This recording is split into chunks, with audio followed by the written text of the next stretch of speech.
เห็นเหมียวป่วยไข้กันเยอะวันนี้พาน้องน้ำฝนกับน้องนนออกมาเดินเล่นอาบแดดบ้างเนาะน้องฝนได้มาอาบแดดบ้างลูกมีแดดอ่อนฝนตกทุกวันนะอยู่แต่ในบ้านอยู่แต่ในกรง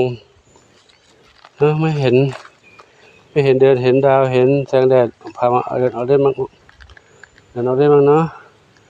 ตัวเล็กนิดเดียวกับมือเดียวแหละน้องน้ำฝนเล่นกับธรรมชาติกองทรายนี่เนาะ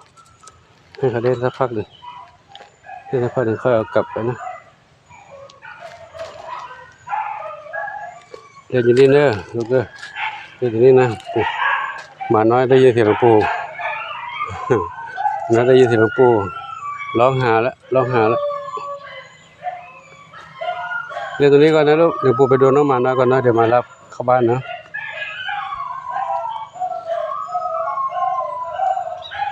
น้องน้ำฝน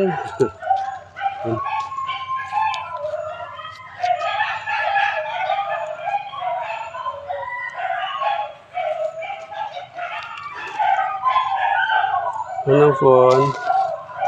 น้องนนอยู่นี่น้องนน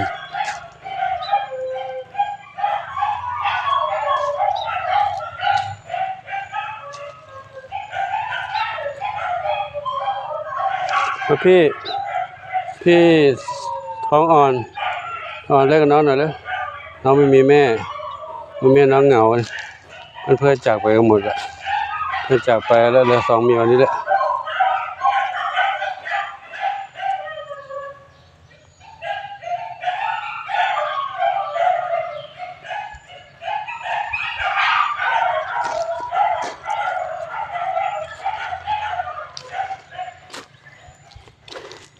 ทำไร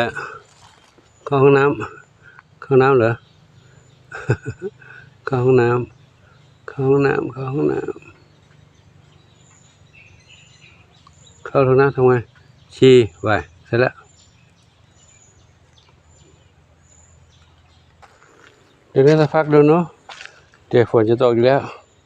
ฝนตกก็จะเข้าร่มน้องๆเนาะฝนตกจะได้เข้าร่ม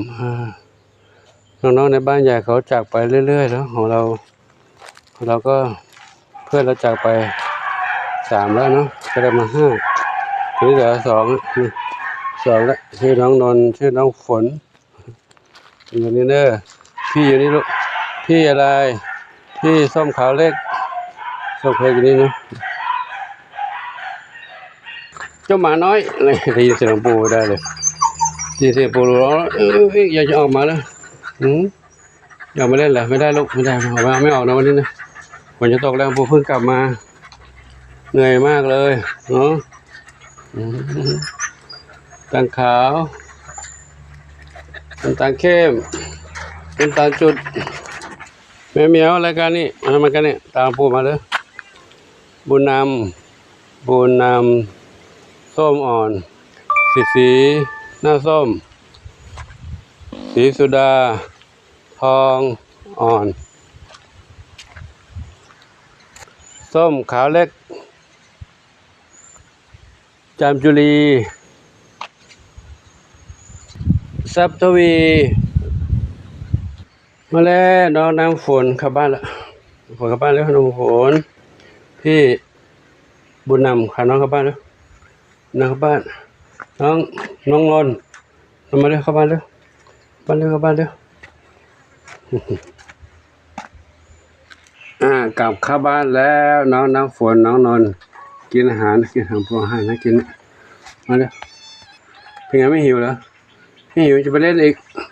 ไม่ไปแล้วเดี๋ยวปู่ทำงานเนาะปู่ทำงานตรงนู้นเลยอยู่นี่นะพักผ่อนตรงนะกินข้าวกินน้ำปู่จัดให้ใหม่แล้วจะทำให้ใหม่แล้วทำความสะอาดแล้วกระบะทรายใส่ใหม่แล้วเปลี่ยนใหม่แล้วเด้อนั่งเล่นตรงนี้แล้วนะปู่ไปแล้วนะปิดประตูไว้ครับปู่ขอยุติคลิปไว้ที่นี้กันนะขอโมทนาสาธุทุกท่านที่มีความรักความเมตตาต่อน้องแมวกลางวันนี้เปิดมุ้งก่อนนะน้องแมวน้องไก่น้องเต่าน้องกระต่ายน้องหมาน้อยขออนุโมทนาทุกท่านพบความสุข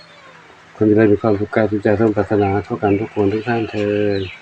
สาธุอายุวโนสุขังพระลังจ้าน้องนนท์น้องน้ำฝนกินอาหารแล้วกินแล้ว